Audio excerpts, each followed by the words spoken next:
friends, welcome back to session 4 of the Habakkuk study, Embracing the Gift of Your Imagination. Today what we're going to do in today's session is we're going to do a quick review of the 3 very short chapters. 3 short chapters with so much power inside of them that can transform your life. All we're doing is breaking down God's Word and then trying to identify with the prophet Habakkuk. There's so much insight in Habakkuk's chapters 1 through 3. So for today, what I want to do is I want to do a quick review of all the insight that we found in the book of Habakkuk. So what I would suggest is maybe getting a piece of paper out or even writing on the back of one of your papers that you've already Xeroxed your verses on that you're keeping in a binder, and take down these notes. These notes will be helpful in today's review homework questions. I'm going to have a PDF form for you, and you're going to have some homework questions based on today's session.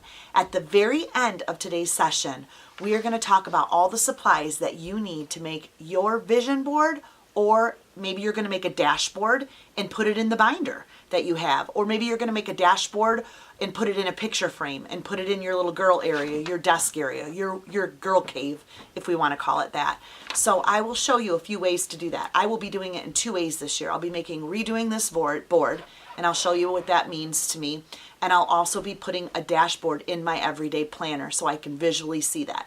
So at the very end, we're going to talk about the supplies and what you need to be doing this week to get organized for that.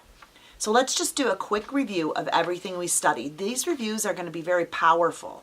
And the words that you write down, you might find some words that you want to put on your vision board to remind you how to stand strong. So I went and jotted down some insights that really stir and motivate me to keep, running my race, running my lane. So the first insight was that faithful people like Habakkuk were wondering what God was doing. And I believe that we can identify with that because there's situations in our life where we're just wondering what God is doing. And so I identify 100% with that because like I said, I have areas where I'm wondering. But what we noticed in Habakkuk is that true faith and underlying hope is what we have to practice. So for me, that's kind of like a kicker of, I need some verses on true faith. I need some verses on hope, because there's days where I just need to keep doing the same thing that God asked me to do, staying obedient to the last thing that I heard. So that's true faith and underlying hope. The second insight I want you to understand is, why was Habakkuk so important? Like, why was he so important that we had to write 3 chapters that went into the Holy Bible? And I wrote, because he displayed a conversation with God. He was frustrated, but yet he was faithful. He had underlying hope, but he was stuck. He was kind of stuck in the middle of, I know who my God is, but I'm really frustrated right now, and I'm stuck. And I feel like God needed us to know that, because in this world, we will have tribulation with our kids, with our husband, with our jobs, whatever it is. You're going to have tribulation. You're going to be stuck in the middle. So I believe that he just wanted to teach us how to channel our frustration. And he taught us that in the book of Habakkuk in so many ways. The third insight that I gained out of the whole book of Habakkuk was that God may be silent, but he's always going to work it out for our good. So there are periods where he's silent, and that causes frustration. Well, I was reminded of Romans 8, where God says, I will work all things together for the good, for those that love me and are called according to my purpose. So I can sit back and say, okay, I love God. I'm struggling right now a little bit, but I have to stay true to my faithfulness, and I have to understand what underlying hope means. And I have to channel my frustration through staying in God's word and standing strong, positioning my ladder like we talked in the beginning, keeping the vision in front of me, which we'll talk about in a second. And that is how I'm going to channel my frustration. Insight number 4 taught me in Habakkuk that there's evil all around us all the time. It's just something that's going to happen, and we're all going to be touched by it. I liked the reality of that because I think we need to see that in the book of the Bible. I love that there was distress situations, there was frustration, there was a wavering of Habakkuk's faith at first, but he constantly worked it out. I mean, he worked it out. He never gave up. He worked it out and he prevailed. And I love that because God teaches us that no weapon formed against us will win. But we have to learn to form weapons back against evil. And I believe the whole book of Habakkuk teaches us that. And that is why it is one of my favorite books. It's the book that I'll read at the beginning of every new year because I do not know what kind of evil or what I'm going to be touched by or what's going to come across my life in the whole new year. And I need to be ready. I need to know that I have to have unwavering faith and I have to have underlying hope. All right, now what I want to do is do a brief review of 2 of my favorite chapters. And so what I'm going to do is if you have this printed off, if you've already printed off that verse or something on a note sheet, I'd say go to that and maybe take these notes down because again, we're just doing an overview of Habakkuk. So in Habakkuk chapter 2, I believe Habakkuk learned 4 important things. So wherever you have your chapter 2 notes, I want you to write these 4 things down. These are 4 insights that I believe Habakkuk learned. And if we're studying the prophet and we want to be more like him, these are things we need to learn. Number 1, not everything that happens conforms to God's will or wishes. Not everything in this world happens perfectly. There is a reason for that. We live in a world that's broken. And until we leave this world, things are going to be broken around us. The people we interact with, our spouses, our children, we're all broken.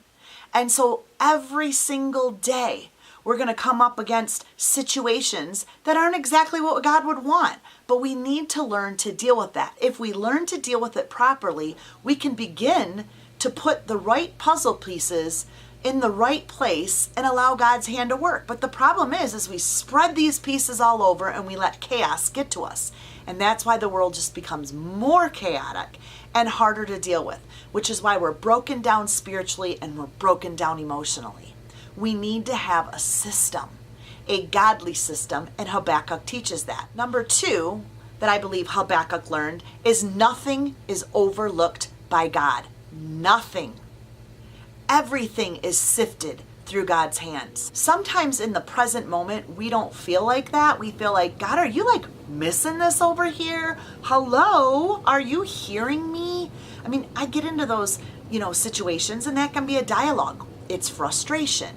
It's confusion. But it's so nice to go back to the book of Habakkuk and know that Habakkuk reminds me that nothing is overlooked by God. This one I love. Number 3. Everything that has happened will be addressed with justice by God. Everything that happens, let me put it this way. Everything that happens in secret will be addressed by justice with God.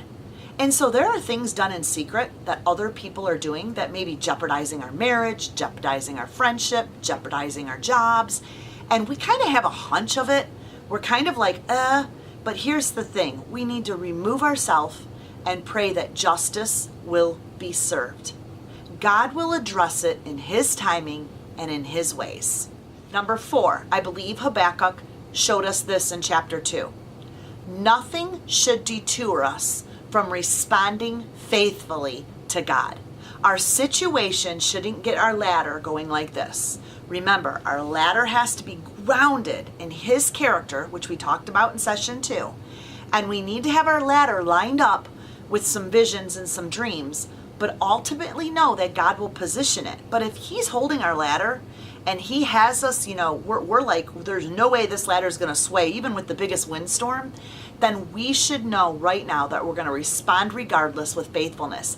And Habakkuk brought himself to that point as he dialogued out his frustration. I believe we bring ourselves to that point too when we get into community Bible studies, when we get into watching, podcasts or listening or reading books. We alter our mind to that higher thinking, to that place where God can hold our ladder. We allow him full permission to do that. And we just feel stirred and motivated to move forward in our dreams. Now, chapter 3. I want to do a little bit of a review on chapter 3. If you have your notes or anything printed out with chapter 3, this would be a good area to take these notes. Now, I loved chapter 3, and this is going to kind of, walk us along into the discussion of our vision boards for next week. Chapter 3 is the most profound book, I believe, in the Bible. And this is why. It teaches us some very important things. I want you to write down what chapter 3 is ultimately teaching you. There is a reason why we're going to put a vision board together, and there is a reason why we write our visions down. This isn't just something, orchestrated by some famous actor that all of a sudden goes and makes a YouTube video and says, make a vision board. Look how cute mine is. Look at me. And then we're excited to do it based off that person. I'm here to tell you that God taught us to do this in the very, very, very beginning. So however the world's brought about media today and art and material and whatever we have today, because remember, back then it was just tablets. We have a way of making our vision boards beautiful and stimulating. And God has given us the ability, the gift in our imagination to see and move in that direction and be creative. We need to hook up into those juices. We really need to, because if the enemy can let us lay dormant in our mind and our imagination, then he wins. So I'm so excited to just help you. Even if you're in the midst of a really hard time right now and you're really frustrated, I am challenging you to move and do the activity for session 5. So I wrote a couple things down. What does Habakkuk chapter 3 teach us? Number 1, it teaches us to write things down. Verse 2 says it very clearly. Write it down and make it plain. So we're going to do the writing, which are all the activities that I gave to you before, is getting you to write it out. And then we're going to take everything that's written and try to match pictures and visuals and different things that God lays. You could be reading another book right now that matches this study, or you could have heard something at church.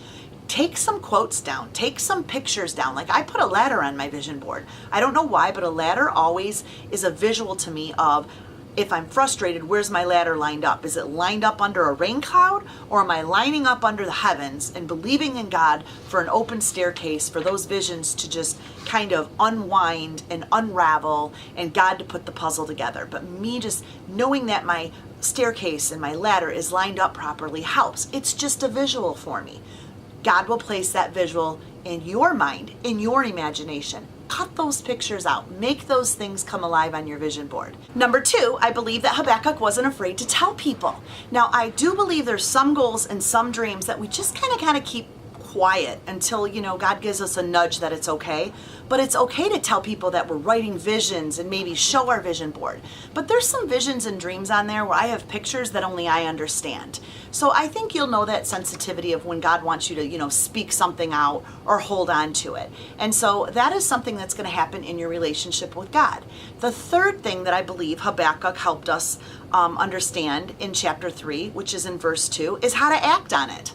I mean, Habakkuk acted. He wrote it down, he got busy, and he ran with it. He acted on what he was feeling motivated by. Whatever is touched in our imagination, thoughts and words, we need to act on it. Another passage that really jumped out was in verse 3, that your vision is for a select time. We have to realize that Habakkuk learned to understand that. Everything that's on that board doesn't mean it's going to happen in 2019. There are things that I have that are repeatedly put on that board, and I'm going on my 10th year for one. Honestly, see the puzzle pieces coming together.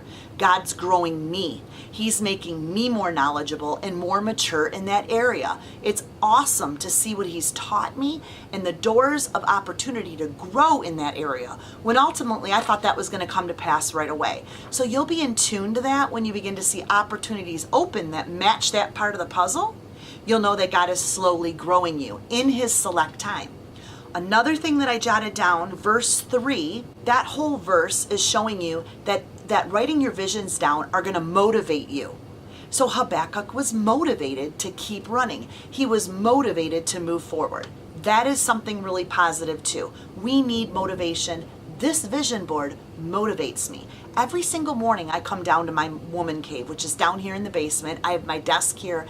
Over to the right I have a huge open space, and I have another filming wall over there. In my open space is where I'll do some meditation. I do workout in the morning, and I'm able to look at my vision board every single morning. It's part of my routine and it motivates me. Verse 3 in Habakkuk chapter 3 talks about that your visions will never be discarded. He uses the word that it will not tarry. So that tells us that your vision isn't going to be discarded. God sees what you're writing down. He's giving you the desires of your heart. He's helping you with those visions. So that's something important to understand too. It's not going to be discarded. And finally, I wrote down that it will not fail. It will come to pass. And we see that also in verse 3, that it will not tarry. It will come to pass. Sometimes we need to look at things and go, in God's way, that puzzle is going to be completed. Every puzzle is going to fit, and you're not going to have to jam it together. So that's a reminder too that Habakkuk knew God's going to bring justice. God's going to take care of everything. It will come to pass.